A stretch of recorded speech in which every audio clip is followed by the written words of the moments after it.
Сайн мэцгаанаа та бүхний өдрийн мэндийг хүргэе. Олон улсын Эхлэн бодох бүртгэл санхүүгийн мэргэжсэн сургуулийн багш Ариун Зул байна. Та бүхэнд би өнөөдөр CJMA буюу Олон улсын удирдлагын мэргэжсэн Эхлэн бодох зэргийг танилцуулах гэж байна.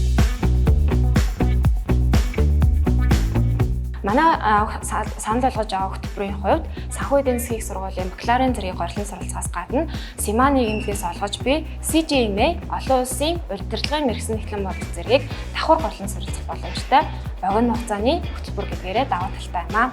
Энэ жилээс бид та бүхэнд Finance Leadership Program буюу CJMA-гийн үндсэн зэргийг богино хугацаанд горлон суралцах боломжтой хөтөлбөрийг санал болгож байгаагаараа мөн даваа талтай юм аа. СИМА хөтөлбөрөөр суралцсан төгссөн мэрэгчлэлтүүд маань санхүүгийн тайлагнаал, корпорацийн санхүүгийн тайлагнаал болон бизнесийн шинжилгээ, санхүүгийн шинжилгээ, төслийн менежер, за төрийн удирдлагын менежер, за эрсдлийн шинжээч гэх мэтчлэн мөн олон салбарт хөрвөн ажиллах боломжтойгоор илүү даваа талтай онцлогтой хөтөлбөр болдог билээ. СИМА нийгэмлэгийн шилдэг төгсөгчдийг дурдах юм бол 2020 онд СИМА нийгэмлэгээс зарласан дэлхийн шилдэг 10 оюутнуудын нэг Болдерийн юм аа. Та бүхнийг СИМА хөтөлбөрт урьж байна.